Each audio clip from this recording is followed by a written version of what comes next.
ሰላም ቤተሰብ ከመይ ቀኒኹም ከመይ ኣለኹም ኣምናሎም መደና ብዛዕባ ኣብ ህይወትና ቅዶ ዝሓዝናዮ ዝተፋላለየ ምኽንያት ክፈርስና ብውን ክንጭነቕ ንረም ነዚ መስለኒ ክብርታ ሓፍትና ዘጋጠማ ብመንገዲ መልእኽቲ ሰደትና ኣላ ናብ መልእኽታ ንምስናቱ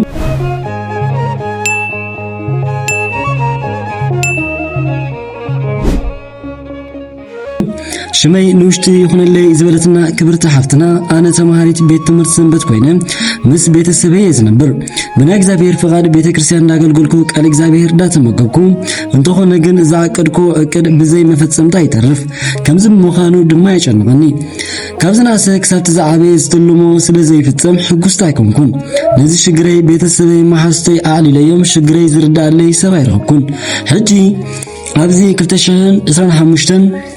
ክሳብዚ መጨረሻ ዓመተ ምህረት ብስተለምኮ ገና ከጀመርኩ ብጭንቀት ፈልሜው ይባላሽውኒ መጽሐፍ ቅዱስ ስለዝኾነ ነገር አይጨነቀይ ዝብል በዝናተይ ኩነታት ዳተጋጨወ ተወሳኺ የጨንቀኒ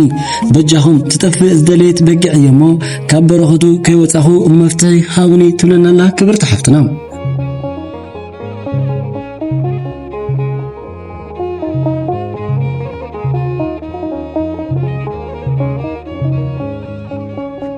بمقتل نعمل سقناتو كبرتا حفتنا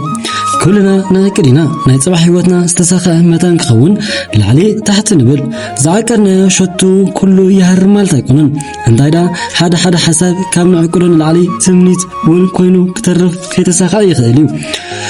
كاب حطوخي مبقس جرنا اكل وي بلان امنو تصلو تخكل مخانون زي مخانون مغنزاب يقبعنا قلو ورب حسب كاكيم كم قدامي أغمخا فليت كام عكاد تعكرو زخوني يخون عكاد حسب تلكي مس أغمخي استجنازبك خون اللهم ببيت سبكي دات أهلخي ناتي مكينا نايجز أقعو كهلون ألو إلكا تزيد ساقعو كتمار تخونكا أبز عكرك عكاد ترايو كخون زلهم سلازي عكركي مس أغمخي يخيدن أي كيدن الراقتين كم كلا حسب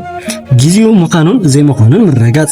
زخوني يكون حسب تفتسامي كهلو جزيو وقتون زحلو كخون اللهم مابنت حدو دا 15 عمت مكينا غزام تمرعون نابرا كغبرين تايلو جن ولا حدا ابيدو زيبلو كساخو لا يخلن دهر 10 عمت جن زحسب زي تلعلو كساخا يخليو كمساساي زلخا اكاوي ناكدكا نمسخا كحجزكا يخلدو ولا ساي حجزكان مرهقات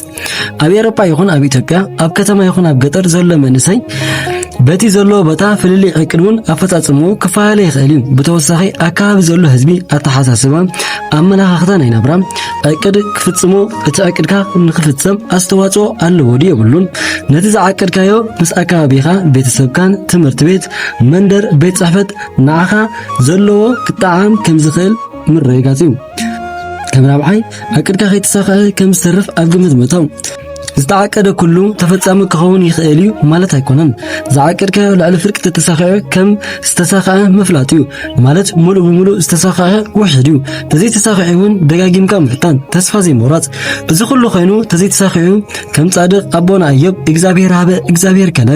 ስም እግዚአብሔር ዝተመስገነ ይኹን ከም ዝበለና ኣብ መጽሓፍ ኢዮብ ምዕራፍ 1 ቁጽሪ 2 ተራእዩ ክትብል ዝግባእኪ ናይ መጨረሻ ናይ መወዳእታን ተሓምሸዮም فقاد እግዚአብሔር مخانون زي مخانون مرقص اقدك استماله خوينو فقاد እግዚአብሔር انت زي كوينون كسخع يخلن نابنت نابونا نጉስ ዳዊት ቤተ መቅደስ ክሰራህ ደለየም ገንዘብ ነይርዎ ህዝቢ መዛዝ ስልጣኑን ነይርዎ ነገር ግን እግዚአብሔር አይፈቅደም ስለዚህ ድማ ንሰሎሞን አሕሊፉ ዝተውህበ اقدك ስለዚህ ተሰخع ተስፋ ትቆርጽ አይግባክኒ ካለዳ ብላዕሊ ስራሕ በርታኪ ክትላዓሊ ኣለኪ اقدك ኣብተውጽሉ መኽሪ ምጥያቅ አይትረስይ ረድኤት እግዚአብሔርን ለምን كبرت حفتي تملسلك خون تصفى يقبر بيسب نحفتنا يتقمي زبالكم بمنقد كومنت كتصحفوا لها تخولي هم دحان كنو صباح لك زبير